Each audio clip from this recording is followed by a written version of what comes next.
മോഹൻലാലിനെയും സുരേഷ് ഗോപിയെയും രൂക്ഷമായി വിമർശിച്ചു ഡിവൈഎഫ്ഐ സംസ്ഥാന കമ്മിറ്റി അംഗം ചിന്താ ജെറോം. മോഹൻലാലിനോടുള്ള ബഹുമാനം എന്തും പറയാനുള്ള ലൈസൻസായി കാണരുതെന്നും നല്ല പുരോഹിതന് തെമ്മാടിയാവുവാൻ പറ്റും, എന്നാൽ നല്ല തെമ്മാടിക്ക് പുരോഹിതനാവുവാൻ പറ്റില്ലെന്നു മാത്രമാണ് തനിക്ക് സുരേഷ് ഗോപിയോട് പറയാനുള്ളതെന്നും ചിന്ത പറയുകയുണ്ടായി.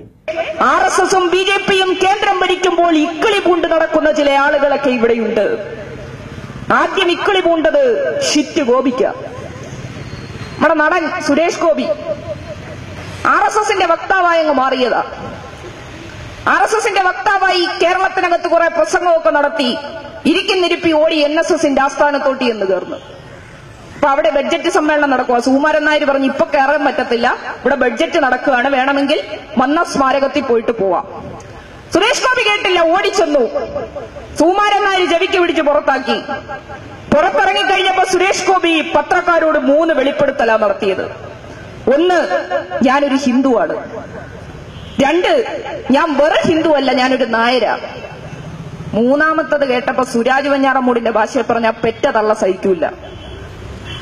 3ാമതായി സുരേഷ് ഗോപി പറഞ്ഞത് ഞാൻ വെറും നായരല്ല, ചെവി പൂടെയുള്ള നായരാണ്. അതെന്തോന്നാ ഈ ചെവി പൂടെയുള്ള നായര്?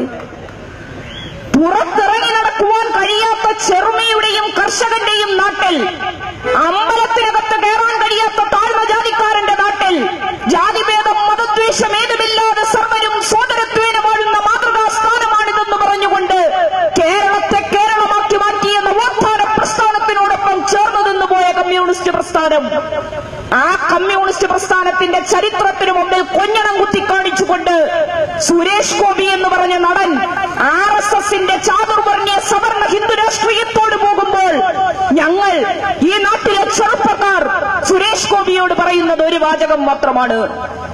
പണ്ട് നിങ്ങൾ സിനിമയ്ക്കകത്ത് പറഞ്ഞപ്പോ ഞങ്ങൾ കൈയടിച്ചൊരു ഡയലോഗ് ഇപ്പൊ ഞങ്ങൾ തിരിച്ചു പറയുകയാ. A Saint can be A rascal, but A rascal can never be A Saint.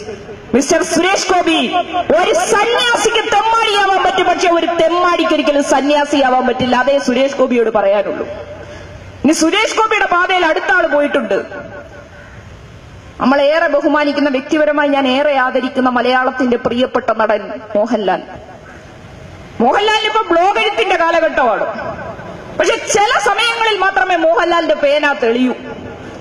Communist പ്രസ്ഥാനങ്ങളെ, ഇടതുപക്ഷ പ്രസ്ഥാനങ്ങളെ പ്രതിസന്ധിയിലാക്കിക്കൊണ്ട് ലേഖനം എഴുതുവാനും ബ്ലോഗ് എഴുതുവാനും ലാലേട്ടന് ഇപ്പൊ ചെറിയ ആഗ്രഹം കൂടുതലാണ്. നല്ലോണം കലക്കി ഒരു കപ്പ് ദേശസ്നേഹം കൂടി എടുക്കട്ടെ ലാലേട്ട എന്ന് ചോദിക്കേണ്ട അവസ്ഥയിൽ ഇപ്പൊ ചെറുപ്പക്കാരെത്തി നിൽക്കുകയാണ്. പട്ടാളത്തെ മഹിമപ്പെടുത്തിക്കൊണ്ട് ജെഎൻയുവിൽ നടക്കുന്ന ഐതിഹാസിക സമരത്തെ കാണുവാൻ മലയാളത്തിന്റെ പ്രിയപ്പെട്ട നടൻ മോഹൻലാലിന് കഴിയാതെ വരുമ്പോൾ ഇന്ത്യ, ലോകത്തിന് മുമ്പിൽ കേരളം സമ്മാനിച്ച അതുല്യ പ്രതിഭയായതുകൊണ്ട് ഞങ്ങൾ അങ്ങയെ ബഹുമാനിക്കുന്നു. പക്ഷേ ആ ബഹുമാനം എന്നും ഒരു ലൈസൻസ് ആയി കൊണ്ട് നടക്കുവാൻ മോഹൻലാൽ വിചാരിക്കരുത് എന്ന് മാത്രമേ ഞങ്ങൾക്ക് സൂചിപ്പിക്കാനുള്ളൂ. അതോടൊപ്പം തന്നെ ആർഎസ്എസിന്റെ കൂടെ പോയ 3ാമത്തെ ആൾ ഇക്കിളിപൂണ്ട് മോനെയും വിളിച്ചുകൊണ്ട് മോഡിജിയെ കാണാൻ പോയ ആളാണ് നടേശഗുരു. കൊട്ടാരക്കരയിൽ ഒരു പരിപാടിയിൽ സംസാരിക്കവെയാണ് ചിന്ത ഇക്കാര്യങ്ങൾ തുറന്നടിച്ചു പറഞ്ഞത്. News bureau, Kottarakkara.